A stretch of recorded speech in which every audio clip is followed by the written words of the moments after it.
If you could stand in the center of the Boötes Void, you would witness a universe in full flight. In the dense neighborhoods of the cosmic web, galaxies are bound together by invisible tethers of gravity, orbiting one another in a slow celestial dance. But in the interior of the Great Nothing, the dance has stopped. The few galaxies that remain are not orbiting, they are fleeing. They possess peculiar velocities, motions that deviate from the standard expansion of the universe that suggests they are being pushed by the very vacuum itself. The physics of a supervoid creates a localized anti-gravity effect. This is not a new force, but a consequence of the extreme density imbalance. Because the surrounding superclusters, the walls of the crater, have so much more mass than the interior, they exert a massive gravitational pull outward in every direction. For a galaxy like CG 547, sitting in the lonely dark of Boötes, the entire rest of the universe is acting like a vacuum cleaner, trying to suck it out of the void and toward the crowded edges. When astronomers measure the speed of these galaxies, the numbers are unsettling. They are moving faster than they should be. It's as if the void is a pressurized chamber and someone has punctured the hull. This outflow is a hallmark of the void's maturity. In the early stages of cosmic history, these galaxies were likely part of a small struggling filament that tried to bridge the gap. But as the void expanded, that filament was stretched until it reached a breaking point. Now the survivors are drifting in the wreckage, being accelerated toward a horizon they will never reach in their lifetime. This motion creates a strange optical illusion known as redshift space distortions. When we look at the distribution of galaxies around the void, they appear elongated, pointing like fingers toward the center of the empty space. In the professional literature, this is sometimes called the finger of God effect, though in the context of the Boötes Void, it feels more like a warning. The geometry of the void is warping our perception of distance, making the whole appear even more cavernous and unreachable than the raw math suggests. The 60 galaxies we have identified are the only witnesses to this process. They are often blue galaxies, meaning they are still rich in young, hot stars. This is counterintuitive. Usually, isolated galaxies run out of gas and turn red and dead quickly, but some researchers suggest that the very act of being stretched by the void's expansion might be triggering star formation. As the gas within these galaxies is pulled and distorted by the uneven gravitational gradients of the vacuum, it collapses into new suns. It is a final, desperate glow-a-candle burning at both ends because the room is too cold. But the most haunting data comes from the void center candidates. There are regions within the Boötes Void that are even emptier than the rest voids within the void. In these subsectors, the density of matter drops to practically zero. Not a single star, not a single atom of hydrogen, not a single particle of dark matter for millions of light years. These are the true vacuums in these pockets. Space-time is so smooth that there is nothing for gravity to catch on. As our telescopes become more sensitive, we expect to find more dwarf galaxies hiding in the dark. But the deeper we look, the more the void resists. Every new survey confirms the original error. The matter isn't just hidden, it's gone. We are measuring a region of the universe that has effectively divorced itself from the rest of the cosmic evolution. The peculiar velocities we record are the final traces of a connection that is being severed, one light year at a time. Dark matter is the invisible scaffolding of the universe. It is the silent, gravitational glue that holds galaxies together and dictates the flow of cosmic gas. In every other corner of space, where there is light, there is dark matter. Even in the seemingly empty spaces between clusters, weak lensing data usually reveals a shadow network of this mysterious substance. But in the Boötes Void, the scaffolding is gone. The missing mass here isn't just a lack of stars. It is a total collapse of the underlying structure. When we observe light from incredibly distant quasars passing through the void, we look for Lyman alpha forest lines, the fingerprints left by neutral hydrogen gas. Normally, these lines tell us about the density of the intergalactic medium. In the Boötes region, the forest is a desert. There is so little matter, both luminous and dark, that the light arrives almost entirely unmolested. This suggests that the void is not just a gap in the distribution of galaxies, but a gap in the distribution of reality itself. This creates a profound problem for our understanding of dark matter's behavior. Dark matter is supposed to be cold, meaning it moves slowly enough to clump together under gravity. If the Boötes Void is truly as empty as the data suggests, it means that even dark matter, the most abundant substance in the universe, has been successfully repelled or thinned out. This requires a level of void pressure that challenges the standard cold dark matter CDM model. It suggests that on the largest scales, the expansion of space is more than just a background effect. It is a force capable of dismantling the very foundation of cosmic structure. Some astronomers have searched for dark galaxies within the void clouds of gas and dark matter that never managed to ignite into stars. They used radio telescopes like the Very Large Array VLA-2 scan for the 21-centimeter line of neutral hydrogen, hoping to find the invisible population that would fix the math. They found almost nothing. The few detections were small, isolated, and insufficient to bridge the density gap. The void isn't hiding its mass, it has discarded it. This purity of the vacuum has implications for the small-scale crisis in cosmology. If dark matter doesn't clump in the voids, then our simulations of how the universe grows must be missing a critical piece of feedback. Perhaps dark matter and dark energy interact in ways that only become apparent in these extreme environments. In the high-density filaments of our own neighborhood, gravity masks the true nature of the vacuum. But in boats, the vacuum is the only thing left. We are seeing dark energy in its pure state, unobstructed by the interference of matter.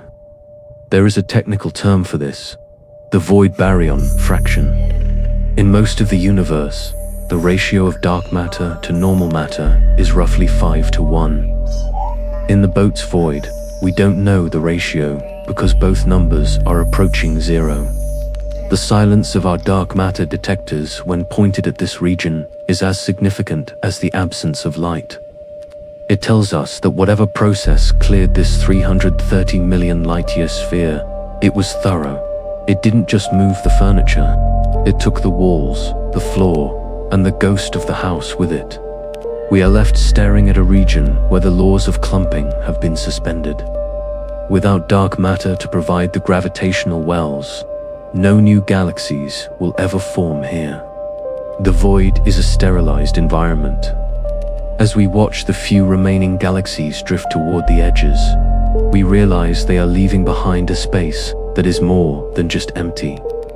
It is a space where the very possibility of things existing has been revoked. The dark matter disconnect is the final proof that the boat's void is not a temporary fluctuation, but a permanent, growing exclusion zone.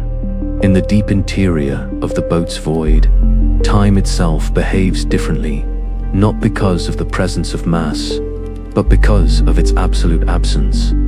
According to general relativity, gravity curves space-time, and in the presence of massive objects, time slows down.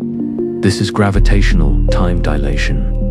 But in a region as empty as boats, the gravitational well isn't just shallow, it is effectively inverted. While the difference is infinitesimal to a human observer on a cosmological scale, the clocks in the void are ticking at a rate that is disconnected from the rest of the universe.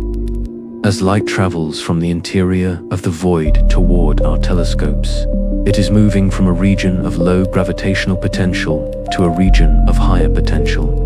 This journey uphill against the gravitational hill of the vacuum contributes to the energy loss we observe. But it also means that the galaxies in the center are aging in a timeline that is faster than the galaxies trapped in the dense high-gravity filaments of the walls. It is a subtle, haunting desynchronization. The void is not just a gap in space, it is a slight acceleration in the passage of the cosmic story. This leads to the horizon problem within the vacuum.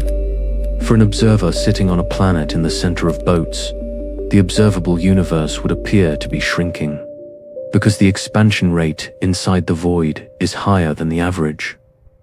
Distant galaxies are being pushed beyond the light horizon more rapidly. While we look into the void and see a hole, the inhabitants of the void look out and see a universe that is systematically vanishing. They are the first to experience the Big Rip, on a localized scalar reality where the space between points grows so fast that light can no longer bridge the gap. There is a professional discomfort in discussing what this means for the permanence of the universe. If the Boötes Void is a region where the expansion has already won, it acts as a bubble of future time leaking into our present. We are looking at 330 million light-years of space that has already transitioned into the final era of the cosmos. In this era, the cosmological constant, the energy of empty space, is the only thing that matters. The void galaxies, like the isolated spiral McGo 102015, are often called the loneliest galaxies in the universe. This isn't just a poetic descriptor, it is a physical reality. Due to the accelerated expansion of the void interior, MCG plus the 1st of February 015 is effectively cut off from the causal structure of the rest of the universe. It is in a state of uncoupling. It is no longer participating in the shared history of the Great Wall or the Laniakea. It is becoming a universe unto itself, a single point of light in an expanding chronological desert. When we attempt to synchronize our models of the cosmic age with the data from Boötes, we find tension. This tension, known as the Hubble tension, is the greatest crisis in modern cosmology. It is the discrepancy between how fast the universe should be expanding based on the early Big Bang data and how fast it is expanding when we look at the modern sky. The Boötes Void is a primary suspect in this mystery. It is a massive, local outlier that pulls the average. It suggests that the constant of expansion isn't constant at all, but varies depending on how much nothingness you have in your field of view. The time dilation of nothing is the final layer of the void's isolation. It ensures that even if we could reach the center, we would be arriving in a different phase of existence. The void is moving toward the end of time faster than the rest of us. It is the vanguard of the dark. As the signal from the void signals catches the last fragments of light from the center, we are forced to accept that we aren't just looking at a place. We are looking at a deadline. We have spent decades trying to fill the Boötes Void with meaning. We have projected onto it our fears of isolation, our mathematical failures, and our theories of cosmic collision. But as the signal reaches its final frequency, the data suggests a truth that is much colder. The void is not a mystery to be solved. It is simply a fact. It is the physical manifestation of the universe's preference for the vacuum. For every star we see, there are millions of light-years of this specific, unyielding nothingness. The Boötes Void is not the exception. It is the destination. If you look at the large-scale structure of the cosmos, you see a network that looks remarkably like the neural pathways of a brain or the delicate veins of a leaf. We call it the cosmic web, but in the Boötes region, the tissue has been necrotized. The nothing has taken hold, and it is spreading. As dark energy continues to drive the expansion of the universe, the filaments of galaxies will continue to stretch and snap, and the voids will continue to merge. Eventually, the entire universe will look like Boötes, a series of isolated, fading islands separated by an impossible, silent sea. There is a quiet weight to the realization that we are living in the Gilded Age of the universe. We live in a time when the voids are still small enough that we can see the other side. We can see our neighbors. We can map the walls. But the 60 galaxies at the center of Boötes are already living in the Dark Age. For them, the walls have already begun to slip over the horizon. They are the first to experience the true scale of the silence. They are the end of the story, told in advance. The sensors at the void signals are not picking up a scream from the dark. They are picking up a hum, the steady, low-frequency expansion of empty space. It is the sound of a system reaching its final state. There is no more star formation to be triggered, no more dark matter to be clumped, and no more history to be made. There is only the preservation of what remains. When the last star and the last galaxy of the Boötes Void finally flickers out, the void will not change. It will simply be a dark room where the light has finally been forgotten. We return to the coordinate. Right ascension, 15 hours. Declination, plus 35. We look into the heart of the herdsman and we see the great nothing. It is a reminder of our own fragility, yes, but also of the sheer audacity of existence. In a universe that is 99% void, the fact that we exist to measure it is the only true anomaly. The void does not care about our math. It does not care about our wonder. It simply continues to expand, carving out its territory in the dark, waiting for the rest of the universe to catch up. The signal is fading now. The data stream is thinning. We have mapped the absence, but we cannot fill it. We leave the boat's void as we found it. A 330 million light-year silence that we have momentarily interrupted with our questions. The hole in the night remains. The error in the map is still there. And as the last bits of the transmission click into place, there is only the quiet, existential weight of knowing that the dark isn't just coming, it's already here.